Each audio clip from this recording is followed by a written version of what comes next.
Hi అండి, లోహిలీలా TV ఛానల్కి స్వాగతం సుస్వాగతం. ఏమీ లేదండి, ఇప్పుడు అంతా ఎక్కడ చూసినా కానీ సాయి కుమారి అని చెప్పి అదే మామూలుగా అక్కడ ఓట్లు పెట్టుకొని ఆంటీ ఆంటీ అంటున్నారు కదా. నేనైతే అనలేను కదండి. సాయి కుమార్ ఆంటీ అని చెప్పి సెల్లింగ్ అన్లిమిటెడ్ అని చెప్పి ఆమె గురించి అయితే పెద్ద ఎత్తున చర్చ జరుగుతుంది కదండి. ఏమండి, ఆమె కష్టపడే బతుకుతుంది కానీ వేరే విధంగా అయితే ఆమె బతకట్లేదు కదా. కాబట్టి ఎవరు కూడా అంత ట్రోల్ చేసి అంత యూట్యూబర్స్ కూడా వెళ్ళి మరీ అంత హైగా టూ మచ్గా ఆమెని ఇబ్బంది పెడతాం కూడా మంచిది కాదండి. ఎందుకంటే ఇప్పుడు అన్ని వీడియోల్లో ఆమె అంత సంపాదిస్తుంది ఇంత సంపాదిస్తుంది అట్లా ఇట్లా అని ఊరికనే పెడుతున్నారండి.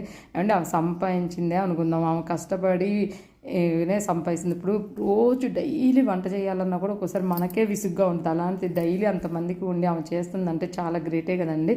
ఇప్పుడు మనం ఒకరికి నష్టం చేకూర్చకూడదండి. లాభం చేయకపోయినా పర్వాలేదు కానీ నష్టం చేకూర్చకూడదు. కాబట్టి తన్ని మంచిగా సపోర్ట్ చేయండి. సరేనండి, ఉంటానండి, బాయ్.